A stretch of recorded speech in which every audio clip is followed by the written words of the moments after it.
Bonsoir chers membres du HD Networking, content de vous retrouver ce soir ou ce matin selon le moment pendant lequel vous écoutez notre podcast. Aujourd'hui nous parlons de la communication non violente, que nous appelons encore la CNV.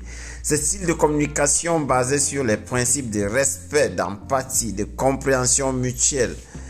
Développé par Marshall Rosenberg dans les années 1960, ce style nous permet d'exprimer nos besoins et sentiments de manière claire et directe, sans recourir à la violence verbale ou physique.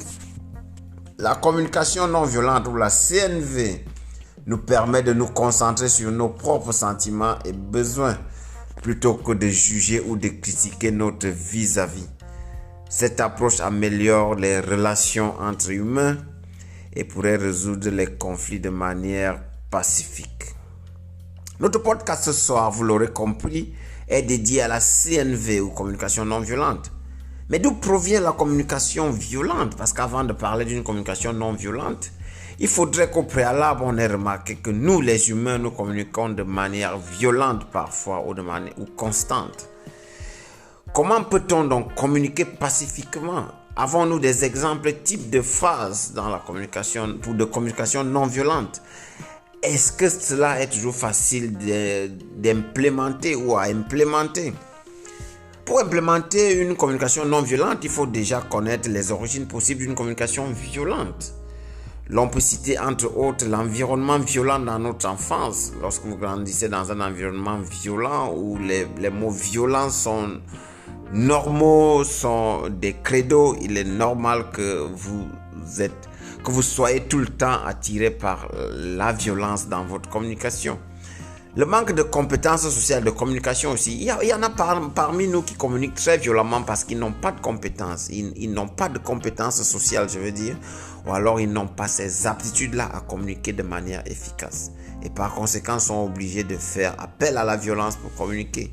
Il y a l'ignorance aussi. On ignore qu'on blesse son prochain. On ignore qu'on est en train de le violenter. On ignore qu'on est en train de le harceler. On croit qu'on a un niveau de communication normal.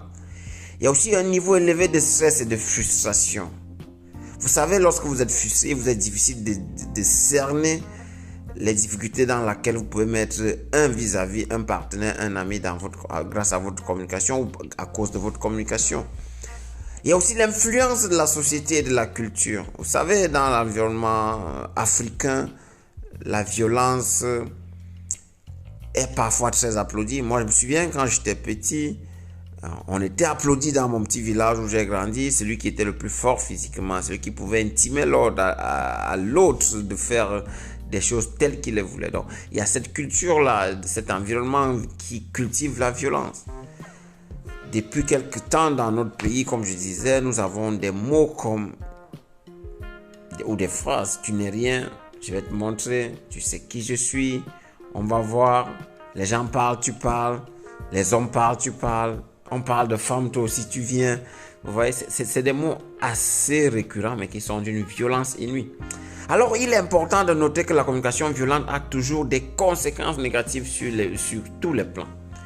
Elle détruit des vies, des amitiés, des familles, des relations de tout genre, au boulot, dans la rue. La communication violente est vraiment dangereuse pour notre vie et pour notre environnement social.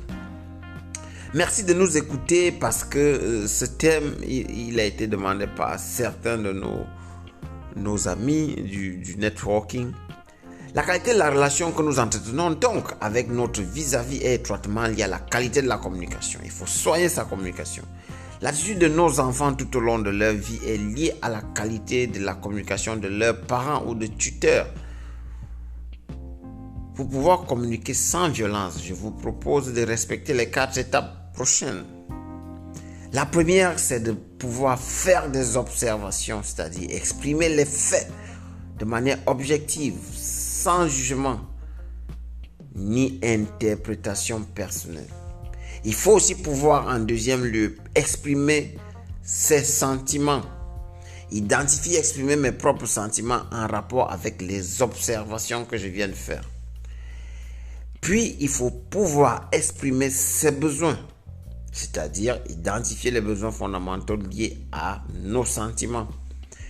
Puis la quatrième étape, qui n'est pas moins importante que les autres, c'est formuler les demandes, savoir formuler sa demande. Formuler des demandes spécifiques, claires et réalisables pour satisfaire mes besoins et résoudre le conflit de manière satisfaisante pour toutes les parties impliquées. Ne faites pas des demandes seulement parce que vous voulez votre bien-être, mais pensez au bien-être de toutes les parties mises en cause.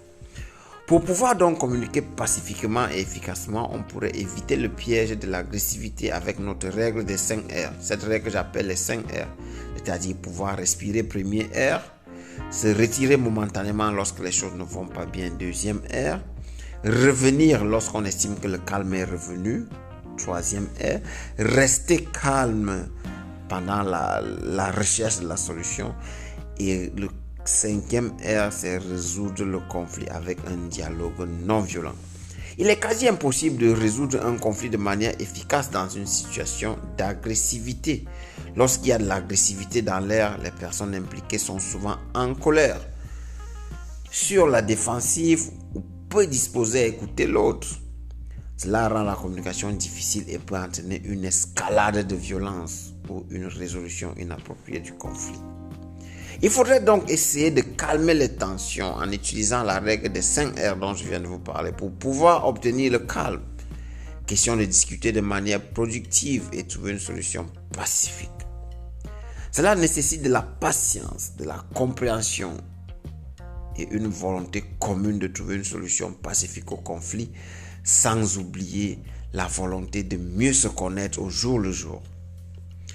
Nous achevons aujourd'hui notre sujet sur la communication non violente, certes, mais nous avons besoin de vous présenter un exemple de conversation de communication non violente entre Moussa, qui est le mari de Ngobi Tom.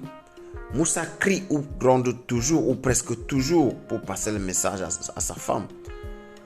Alors, Ngobi Tom lui parle aujourd'hui de cet état de choses qu'il ne trouve pas bien. Et Ngobi Tom lui dit, lorsque tu parles, écoutez bien cette phrase, lorsque tu parles fort chérie, je ressens de la frustration car j'ai besoin de calme pour mieux comprendre. Pourrais-tu parler plus calmement pour que nous puissions avoir une conversation productive?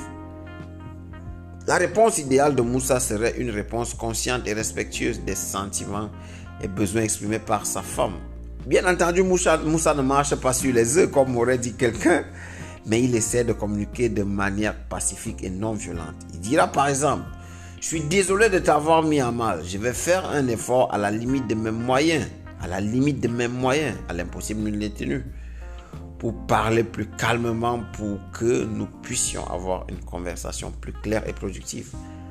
Mais en passant, tu es même à quel niveau avec B dans la communication non violente? Voilà Saint-Valentin qui approche. Ou alors ça ne me concerne pas. Bon bref, passons. Je suis convaincu que ce sujet vous a été ou alors vous sera utile. Investissons dans notre communication, rendons-la humaine et aimons-nous les uns les autres. Bien de choses à vous, je suis Hans Dimitri Nguilé, votre ami, votre frère, votre semblable, votre serviteur, celui qui essaie de développer en même temps que vous. Laissez un like si le sujet vous a plu. S'il ne vous a pas plu, partagez-le pour que les autres puissent regarder s'il leur est utile. Merci infiniment, merci. Ensemble, nous pourrons inspirer et ensemble, nous pourrons transformer des vies. Bien de choses à vous, je suis Hans Dimitri Nguilé, vous le savez. Bye bye.